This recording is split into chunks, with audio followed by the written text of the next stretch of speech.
avant de venir à l'AS Saint-Etienne, tu as effectué tes débuts à l'ES Vauche. Peux-tu nous parler de tes débuts balle au pied? Bah moi j'ai commencé le foot à Vauche pendant 4 ans, 4 5 ans. Bah après Vauche c'était un club plutôt familial, tout le monde se connaît, tout le monde s'entend bien. Donc c'était ça que je recherchais, en plus de la proximité avec là où j'habitais. Mon père jouait là-bas, du coup moi j'ai pris ma licence là-bas et puis après ben, les coachs m'ont fait progresser en tant que gamin, quoi, qu'enfant pour grandir un petit peu.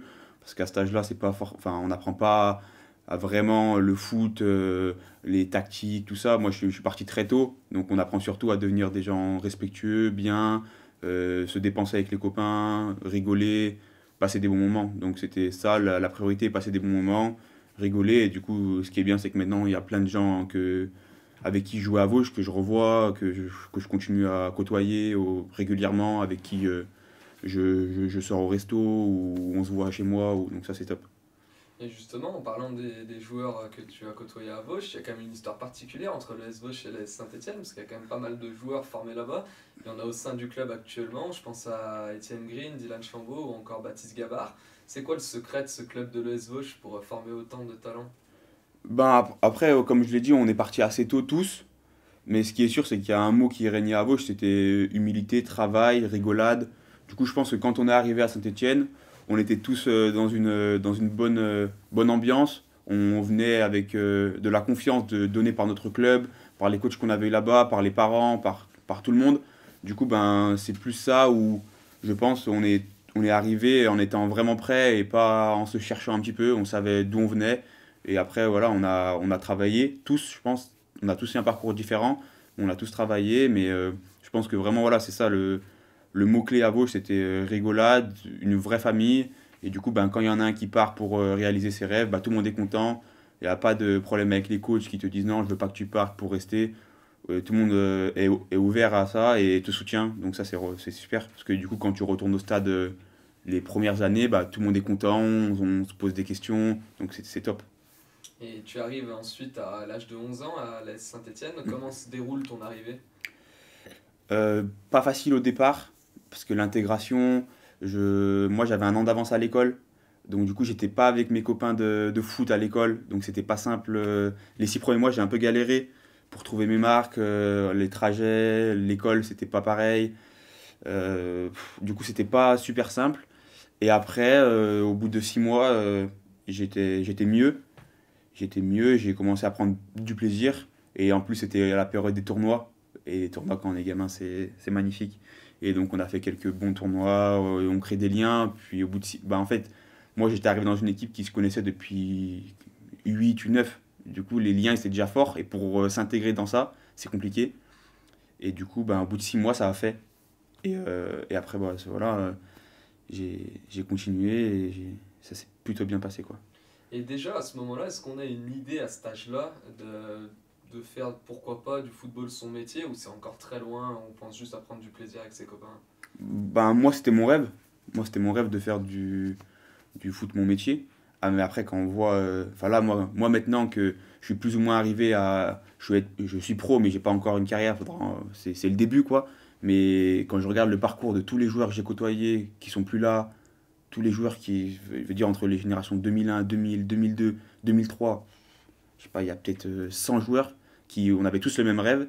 Et au final, il y en a qui jouent encore au foot à des niveaux corrects, d'autres qui jouent plus du tout, qui ont carrément arrêté. Enfin, je veux dire, quand on voit le chemin traversé, c'est une immense fierté.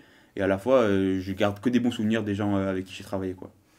Et en parlant de chemin traversé, du coup tu passes toute ta préformation, ta formation à l'AS Saint-Etienne. Ouais. On parle souvent de la vie en centre de formation. Toi qui l'as vécu, c'est quoi justement la vie dans un centre de formation? Est-ce qu'il y a des moments plus compliqués, sans doute? Ben, moi, déjà, j'étais chez mes parents. Donc, je vivais pas à l'intérieur du centre. J'y venais pour les entraînements. Il y a que quelques temps où on passait, quand on finissait l'école, on attendait au centre ou des choses comme ça. Mais sinon, au centre, forcément, on se voit plus que nos familles, que nos amis en dehors du foot. Donc, plus on se voit, plus on est amené à avoir des désaccords ou des choses comme ça. Et on ne peut pas s'entendre avec tout le monde, c'est impossible.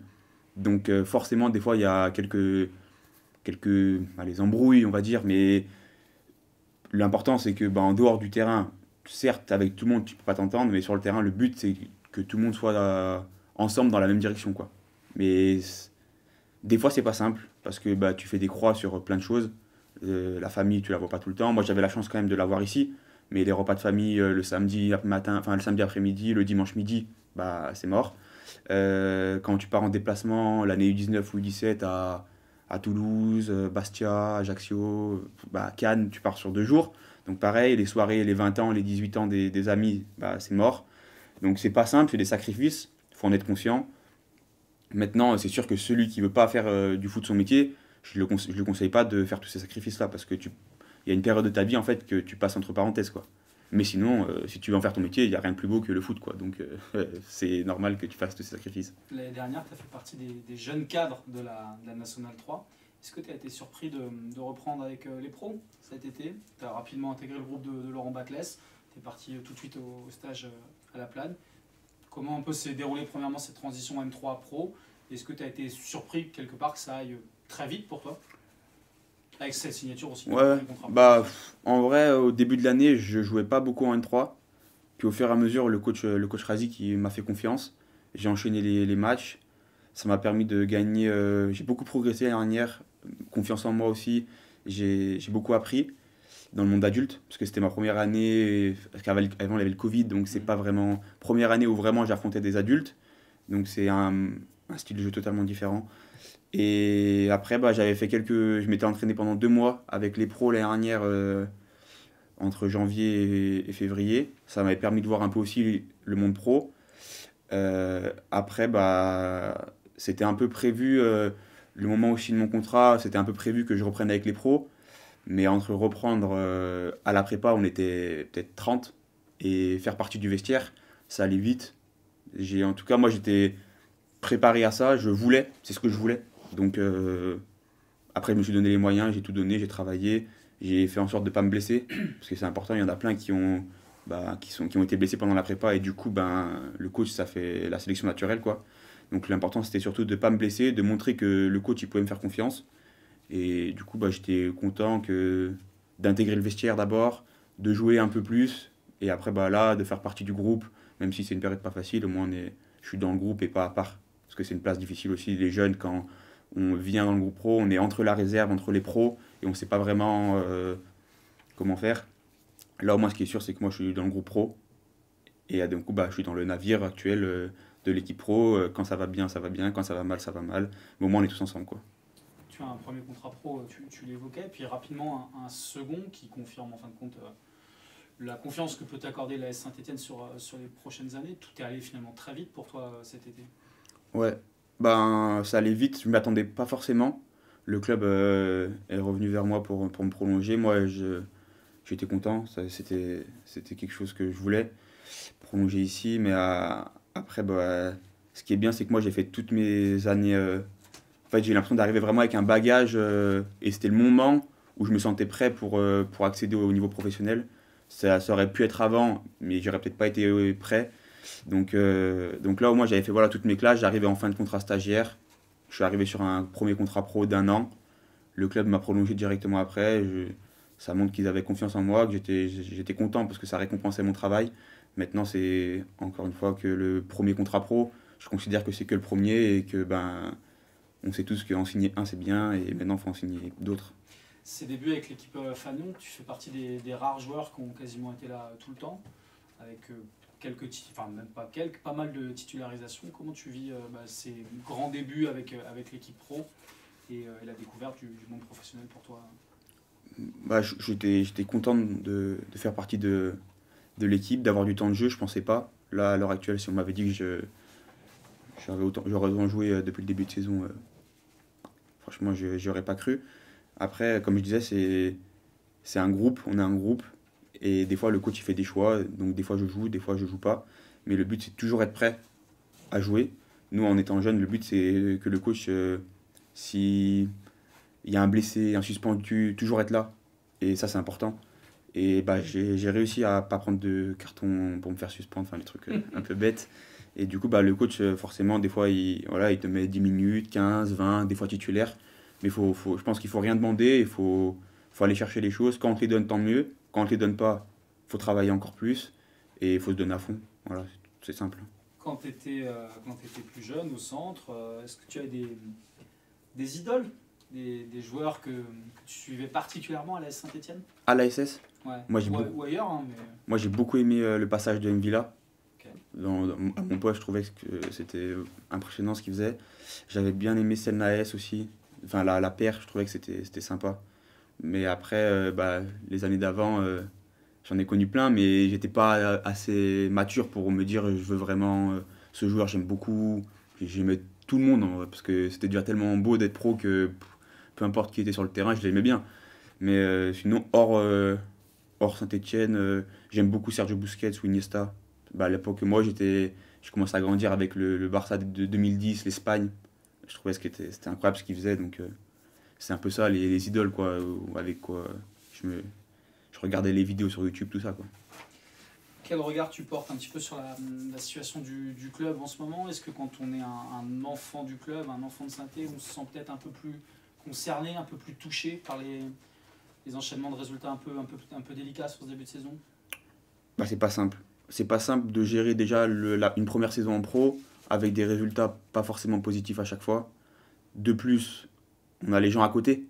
Et les gens à côté, ceux qui viennent d'ailleurs, c'est déjà, je pense, une sacrée pression. Mais quand on vient d'ici, on connaît personnellement certaines personnes qui viennent au stade, qui sont supporters. Et ça, voilà, quand on reçoit des messages, on en reçoit plein.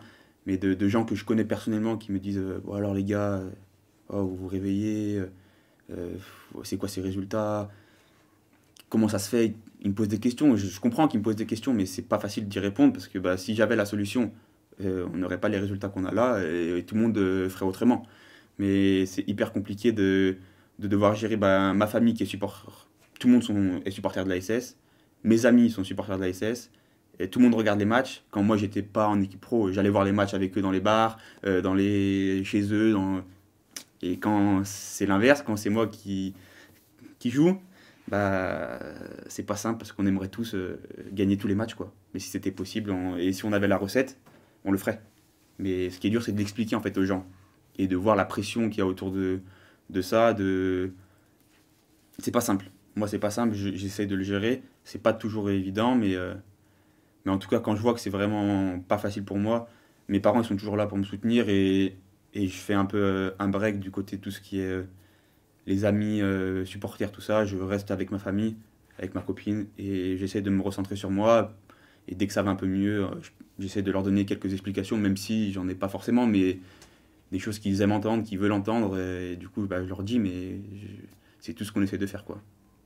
Et justement, en parlant de questions peut-être un petit peu difficiles à répondre, il y a quelque chose qui intrigue chez les supporters, c'est qu'entre le match de Valenciennes et celui de Grenoble, grosso modo, il y avait une qualité de jeu plutôt bonne à l'AS Saint-Etienne. Il y avait des matchs, on pense notamment à celui de Grenoble, qu'on doit gagner 9 fois sur 10, c'est qu'au final, qui n'est pas gagné. Mais après ça, il y a eu quand même une période plus difficile au niveau du jeu. Comment on peut l'expliquer ça en étant sur le terrain? Est-ce que c'est une dynamique? Est-ce que c'est... Je pense que ce qui est compliqué à l'heure actuelle, c'est que quand on joue bien, on gagne pas forcément. Quand on joue moins bien, on gagne pas non plus. On essaie des fois d'être solide derrière. On prend quand même des buts. Des fois on en marque, mais on en prend plus.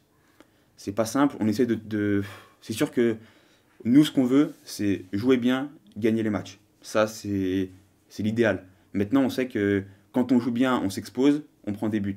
Donc on a essayé de régler ça en étant un peu plus défensif. Ça n'a pas forcément marché non plus.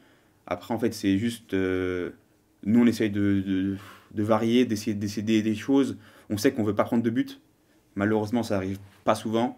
Mais notre but premier à l'heure actuelle, c'est de ne pas prendre de but. Et comme on l'a fait à Amiens, marquer sur un penalty. Le match, c'était pas notre meilleur match de l'année, on en est conscient. Mais à la fin, il y a les 3 points. Et si à chaque fois qu'on avait bien joué, on avait pris les 3 points, on n'en serait pas là. Donc on préfère à l'heure actuelle être un peu moins bon, certes, mais être solide. Et marquer sur un coup de pied arrêté, un corner, une frappe, peu importe. Mais être solide et gagner les matchs 1-0, ça nous va. Nous, à l'heure actuelle, c'est plus ça en fait. Et dans les dernières conférences de presse, il y a Laurent Batles qui a pas mal parlé justement de se parler dans le groupe, la communication au sein du groupe, et il aimerait que les jeunes prennent leurs responsabilités par rapport à ça. Est-ce que toi, c'est quelque chose avec lequel tu es à l'aise dans le vestiaire en étant formé au club, ou c'est encore un peu trop tôt? Moi, j'ai toujours été capitaine dans mes catégories inférieures. J'ai toujours aimé être le leader, amener l'équipe, essayer de proposer des solutions, parler. Ce qui est pas simple, c'est que quand on est capitaine avec ces générations de jeunes, c'est des gens qui ont à peu près ton âge. Or, quand tu es dans le vestiaire, il y a des gens qui ont 10 ans de carrière, qui ont joué dans des bons clubs, qui sont montés avec des clubs, qui ont vécu des choses. Et, et des fois, c'est dur la légitimité de se dire j'ai envie de parler, des fois j'ai envie de dire les choses, mais je vois pas comment je peux dire les choses sachant que j'ai pas tout vécu, que je suis encore jeune, c'est pas facile. Mais après, on a des gens dans le vestiaire, je pense à Anto, à Thomas, qui eux ont de l'expérience, qui ont vécu des choses dans le monde professionnel, qui n'hésitent pas à prendre la parole. Après, c'est vrai que je pense que si on mettait tous un peu plus de com, ce serait bien aussi, mais bon, ce qui est dur, c'est de juger, enfin, de jauger un peu euh, le moment. Là, en ce moment, c'est pas une période facile. Les jeunes, nous, le but, c'est de se donner à fond et d'essayer d'amener de la fraîcheur au groupe. Et après, tu as les anciens qui essaient de cadrer un peu avec le coach, de cadrer un peu tout ce qui va se passer dans le vestiaire. Mais c'est pas simple pour un jeune de parler parce que si tu parles trop, on va te dire ah, le jeune, il vient juste de commencer, c'est pas à lui de parler. Si tu parles pas, on va te dire oh, tu pourrais parler un peu. Du coup, il faut parler quand vraiment tu sens que c'est ton moment de parler. Mais sinon, tu laisses faire les autres, t'écoutes et t'essayes de mettre en place. Tu parlais de Laurent Batles. Quel genre de coach il est? C'est celui qui t'a lancé en pro, donc forcément il aura toujours quelque part une place particulière. Mais au quotidien, quel genre de coach il est avec toi? Ben, il est dur. Il est dur et il me laisse pas tomber. Je veux dire que je sois bon à un entraînement, il va pas forcément me dire t'es bon, mais quand je vais louper, il va me dire là, faut faire mieux, là, faut que tu améliores ça. Moi, j'aime bien, ça me pousse. Après, après le coach, comme je dis, c'est le coach qui a pris le risque de me lancer en pro parce que en soi, c'est facile de prendre un jeune à l'entraînement, les matchs amicaux, mais le lancer sur un match de Ligue 2, c'est pas simple. Et il l'a fait, donc ça, j'en serai toujours reconnaissant de toute façon. Et après, bah, sur l'entraînement, il nous pousse tous. Moi, en fait, c'est plus des périodes. Des fois, il va être très dur avec toi parce qu'il sent qu'à ce moment-là, tu en as besoin. Des fois, il va te laisser un peu plus tranquille quand bah, il sent bien, il sent que tu es à l'aise. Mais le but, c'est de.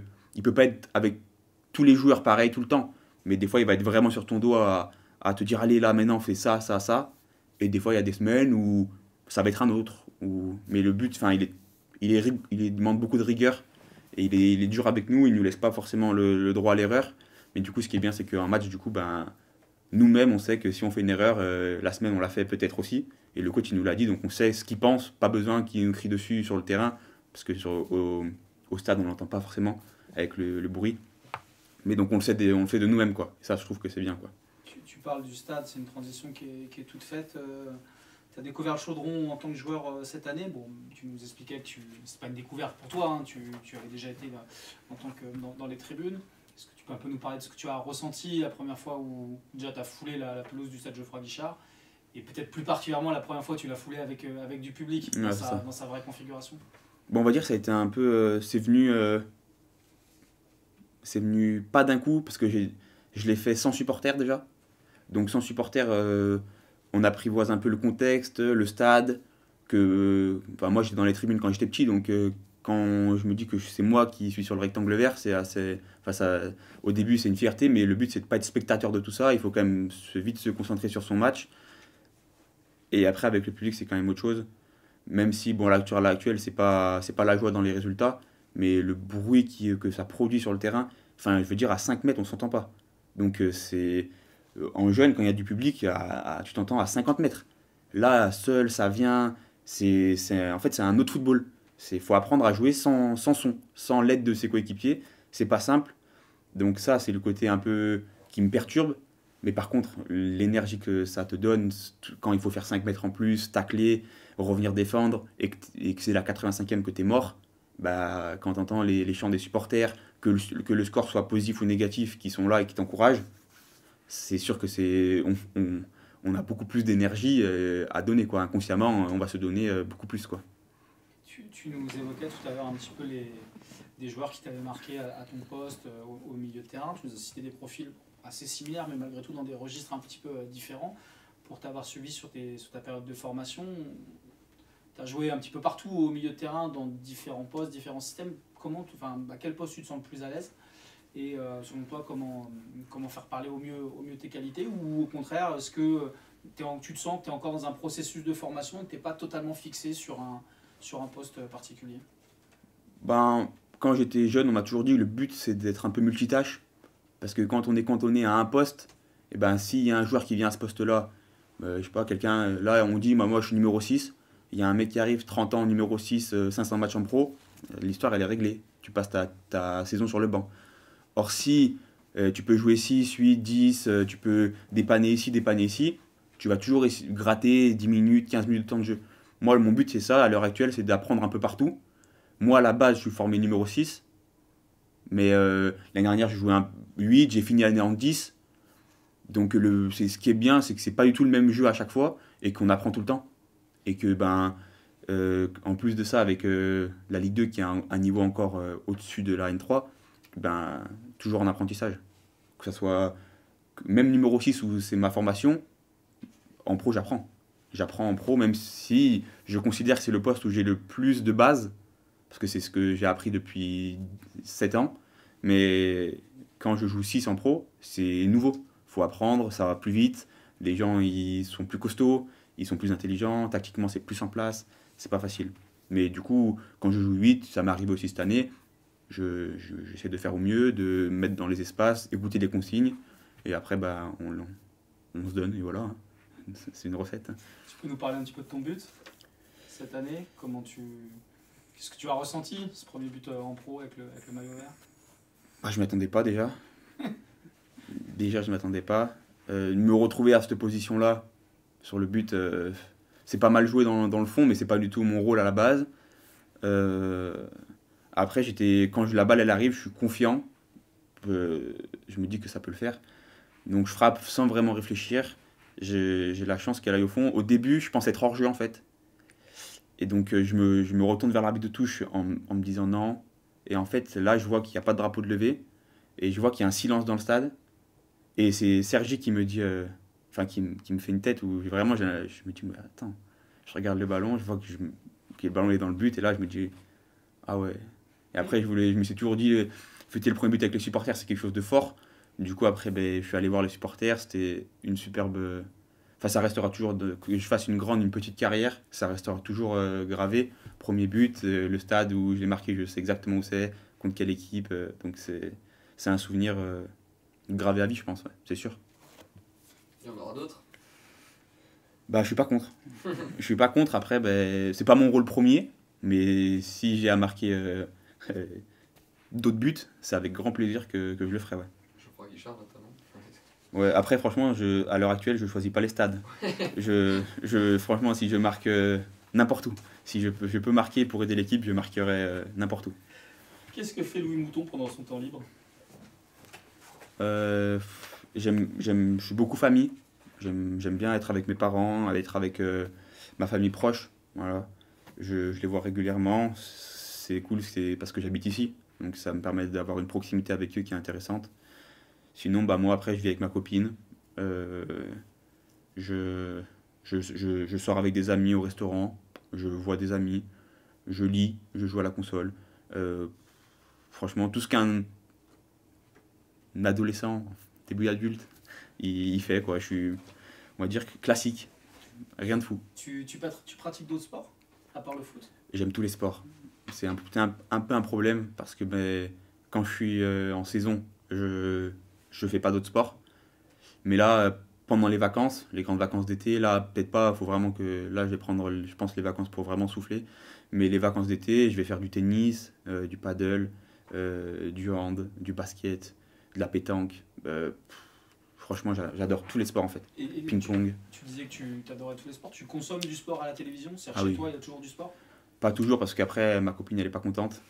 Mais c'est sûr que déjà un match de haut niveau, n'importe quel sport, que ce soit rugby, la France là, le tennis, Roland-Garros, Wimbledon, la Coupe du Monde, l'Euro, les Ligues des Champions, ça c'est basket, les finales aux États-Unis, c'est quelque chose que je regarde. Je suis un vrai passionné de sport en général. J'adore le foot, mais en général, j'adore le sport. Tu nous parlais de l'aspect famille, c'est quand même assez particulier de pouvoir compter sur un soutien familial au sein du club. Tu peux nous parler de cette relation avec ton petit frère? T'es obligé d'en parler, hein. Ouais. Ben, non, mais après, mon frère, ce qui est pas simple, c'est de faire la part des choses. On est de la même famille, mais il faut pas qu'ils se disent il faut absolument que je fasse comme lui, ou moi, que je dois faire comme mon frère. Enfin, je veux dire, on est deux personnes complètement différentes, avec certes le même nom de famille, et les mêmes parents et la même famille, mais, mais après, on se soutient. Quand je vais voir ses matchs, on débriefe ses matchs, je lui dis ce que j'ai aimé, ce que j'ai pas aimé. Pareil, lui. Et on est à l'écoute de ce qu'on se dit. Si mon frère me dit, voilà, ça j'ai pas aimé à son match, pourquoi t'as fait ça? On débriefe. Mon père aussi, il aime bien ça. Donc on débriefe, on se donne des conseils, on essaie de s'aider. Maintenant, c'est des fois pas simple de se dire, moi j'aurais fait comme ça, mais toi t'as fait comme ça, j'aime pas. Alors que en fait, peut-être que lui, il peut pas faire comme moi je faisais, et vice-versa, moi je peux pas faire comme lui il fait. Donc le but c'est de s'aider et pas de s'enterrer ou pas de se dire moi je suis plus que toi ou moins que toi. On est toujours dans l'échange et dans le fait de... Bah, son rêve à lui aussi c'est d'être professionnel. Donc qu'est-ce qu'on met en place pour l'aider? Et donc bah, on le soutient, quand il a des coups de moins bien, bah, on est là, il vient chez moi, il dort chez moi, on mange ensemble. Enfin voilà, je veux dire très sain. Ce numéro que tu as pris cette année, numéro 37, est-ce qu'il a une signification particulière pour toi? Non, ouais, non, en fait c'est pas vraiment nous qui avons choisi les jeunes. On est arrivé, le coach a dit ben les cadets ça sera en septembre. Le numéro était là avant parce que la saison avait commencé avant. Donc moi 37 ça me va très bien.